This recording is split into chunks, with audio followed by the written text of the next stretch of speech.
Before I begin the video, I just want to flag, as always, that I am not a qualified financial advisor and nothing I say should be considered as financial advice. Hello, I'm the Jolly Saver and this is my financial freedom update for December 2024. Now, I do acknowledge that I am very late in posting this update. So as I record this, it is the 31st of January. So I'm a month, well, normally I try and do these videos at nearer the start of the month, but I've had what seems like the longest cold in history this January, so it's taken us about 2 weeks to sort of feel back to myself, but I've still got a bit of a lingering cough. But enough of my excuses. What I'll do is I'll talk about the November figures and then I'll go through the December figures.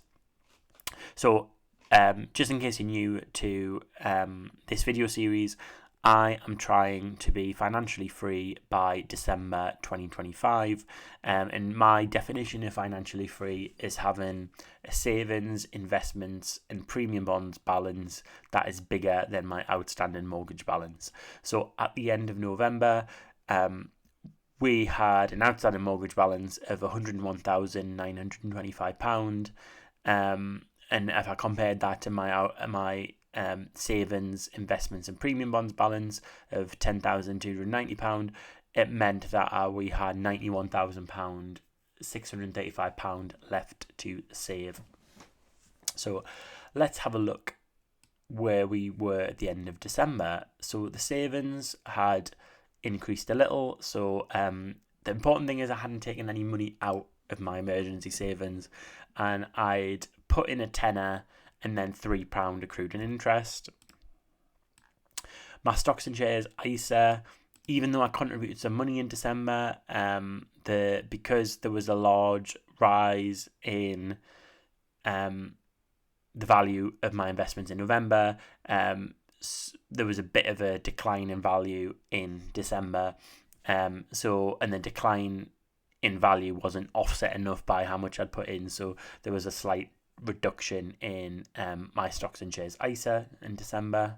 And then my premium bonds, I added £700 to my premium bonds.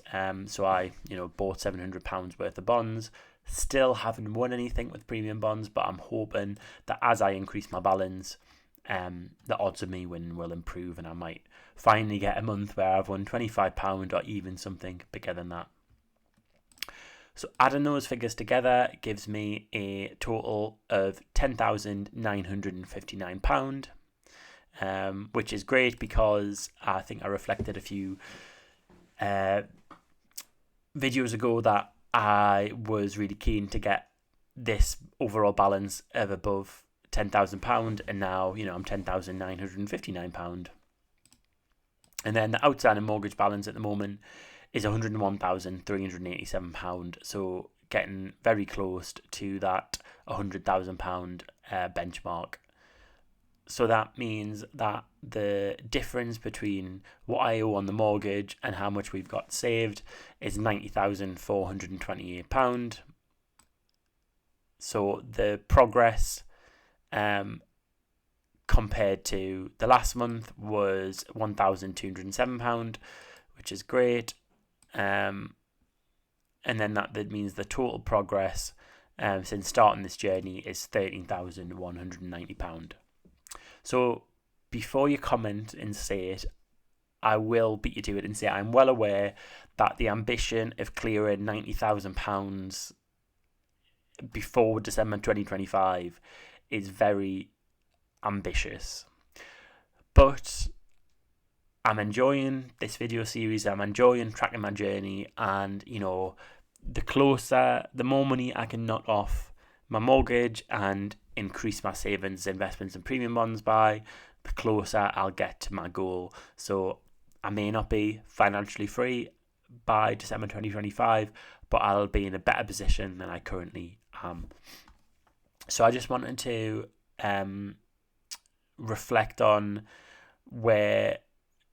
So the difference at the moment is £90,428. If I move back to January of this year, I'm just going to see where we were. So yeah, so I had £100,961.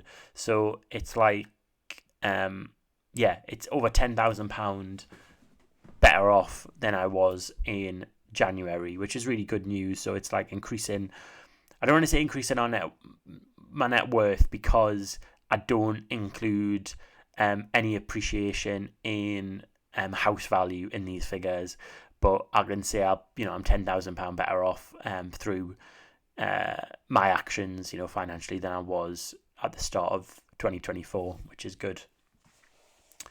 I think what I've been in two minds, and I think I talked about this on my mortgage overpayment video, about what I'm going to do in February, because I'm getting to that point where my mortgage balance at the end of January, just as a bit of a spoiler, was £101,800.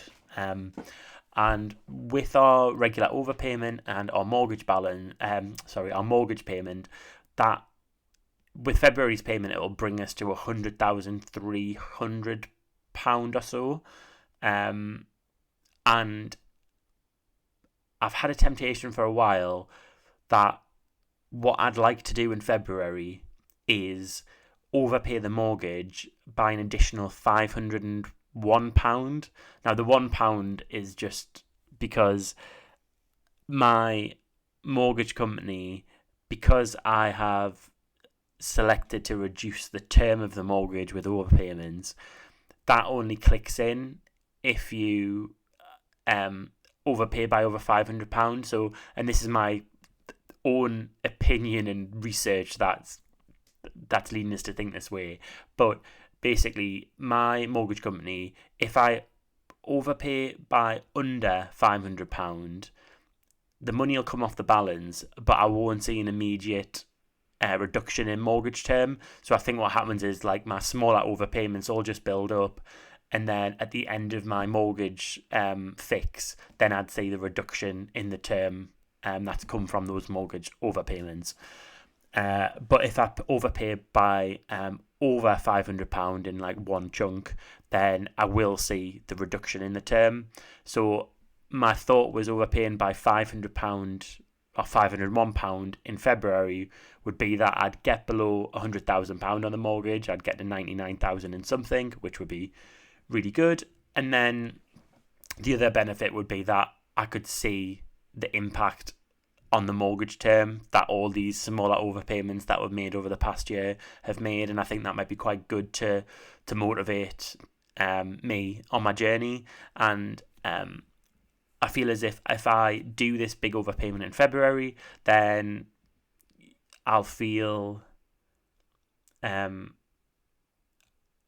I'll sort of be able to kind of move on to my other goals, because I won't be trying to get to that below £100,000 goal or see the impact on my mortgage term. So in a way, I think, even though I'd said I'm concentrating on my emergency fund and that's all I'm doing this year, I think it would be beneficial just to do that in February, and then, I've achieved my goal of being under £100,000 on the mortgage, and then I can move on to concentrate on these three areas.